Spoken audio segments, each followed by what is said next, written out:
there was a few guys, and then Husamar Palhares came around. And Palhares started ripping people's legs apart. He was the first guy that I could remember ever in the UFC where people were absolutely terrified to fight him because they thought they were going to get crippled. Husamar Palhares was so good at leg locks, and he was my height, but 4 feet wider. Yes. He was built like a tree. They called him Tree Trunk. That was his nickname was Toquinho. I guess that means tree trunk. This motherfucker would grab your leg and so quick with heel hooks and then not let go when you tapped. That was the problem. He was also the first guy that I know of that won a fight and got released from the UFC. Yeah. That he was doing that with a lot of dudes. He was tearing apart their knees. He just would dive on these heels. Look at the fucking muscle in that guy. And he was at 185. And I mean, maybe he was 5'8", maybe. Those are the Deca days, though. Oh my God, this is pre-USADA. Yeah. Oh my God. He is so swole. That picture of him right there at the top, Jamie, the big one. Look at the size of that guy, and the fact that he was just a terrifying grappler, just terrifying. Look at that right bicep. That's Franco Columbo. Fucking huge. But see if you can find a video of Palhares tapping people. Because like there's probably like a highlights. See if there's like a highlights. Yeah, his 10 submissions. He was so terrifying because everybody was scared of the legs. Because he would get your legs. Like, look, and he was so goddamn strong. Like, look at this fight. He's tapping. He won't let go. He's still hanging on. And there was a few guys like that. And he also did that when he left the UFC. He did it to Jake Shields. And I guess it's not the PFL now. I don't know. I don't remember what they called it back then. But he got Jake Shields, I think, in a Kimura and wouldn't let go. That's Mike Price, right? Mike Pierce. Mike Pierce. Yeah. There's a few of those. This is a nasty one. He mangled a lot of dudes' legs, man. And that was the thing about him is it wasn't just that he had wicked technique, because he definitely did, but it was also that. Look at that. That's a great. Yeah. Oh, dude, he just would mangle guys' legs.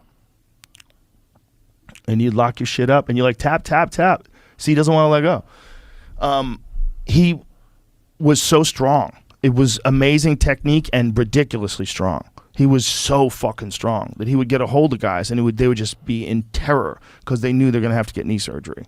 You're like, if you don't tap, and even if you do tap, he's going to hang on a couple of seconds. Yikes. Fuck that, though. Yeah. I go to jiu-jitsu, they teach, I know the heel hook. That's it. I won't get into anything else. That's the only thing they teach at core. It's like the core program, and then he's got the blue belt program. And that I don't even want to learn. The one when you grab the arm and go back and put your leg over, that's it. That's good enough, Uncle Joey. Everything else is bad. I don't want to know. I will never go for your legs. I'd rather you get me an arm bar or something. Don't fuck with you won't touch my foot anyway. Once you see that guy toenail, once you get a whiff of that motherfucker, you're in no danger. How did we get to talking about Palhares? What were we talking about? Who the fuck knows? Heel hooks, the UFC. Anderson Silva. Oh, Rio Chonan. Yeah, Rio Chonan with that flying scissor takedown to heel. I used to always see him at Justin Fortune's gym. He used to go Rio? in there. Yeah, he used to go in there with Mayhem. Mayhem. Oh, yeah. And they were like buddies, and they would just abuse each other. Oh, they beat the fuck out of each other. It was tremendous to watch. That was great. Yeah, all those guys did hard sparring sessions. All those old school guys that were like the real pioneers. Mayhem at one point in time was fucking elite. I remember I called Mayhem after he beat Sakuraba, and I go, bro, you just ran through Sakuraba. Do you know how crazy that is? I go, I know this is like Sakuraba of like, I forget what year it was. I want to say it was like 2005. See if you find Mayhem versus Sakuraba. Because I was like, dude, you submitted Sakuraba. Like, and he beat him up. It was like super, super professional performance.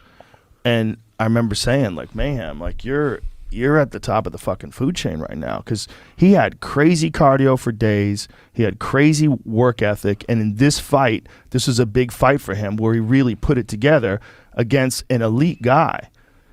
And this is probably, in my opinion, this is Mayhem's finest performance, because he was fighting a guy who in Sakuraba, the Gracie Killer, was just you know, I mean, he armbarred Conan Silveira.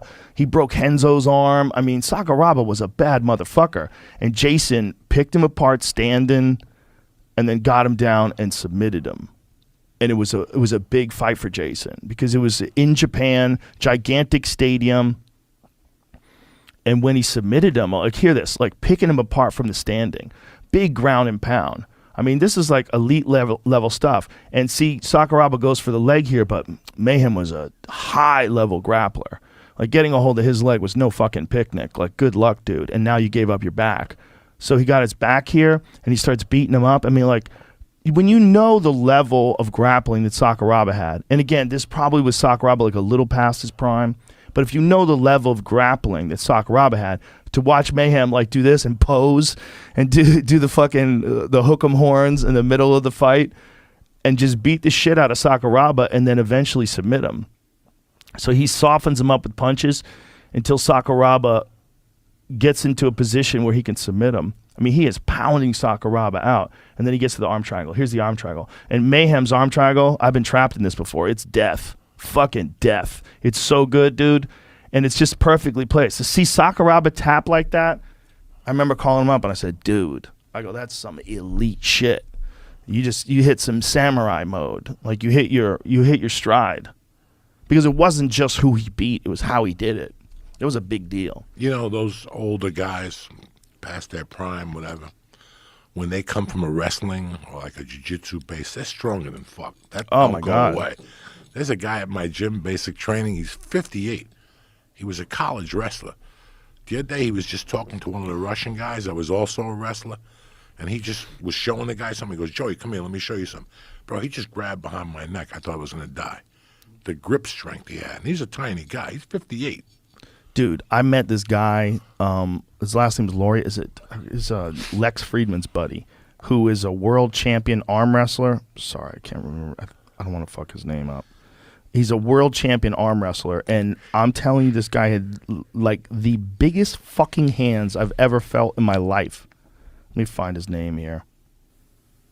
Devin Laura? It is Devin. How do you say it? It's Devin Laureate, right? Laura. Larratt. Yes. I knew his brother, too. I knew his brother back in the day. His brother used to run this body modification extreme website where dudes get like bolts put in their head and shit and slit their tongue down the middle. And, you know, dudes who did that, his brother run that website. And, dude, I'm telling you, he has the biggest hands I've ever experienced in my life. Like, they don't even make any sense. Like, maybe Shaq has bigger hands, like longer, but this dude's hands were like catcher's mitts. They were so big. Like, you're shaking his hand, you're like,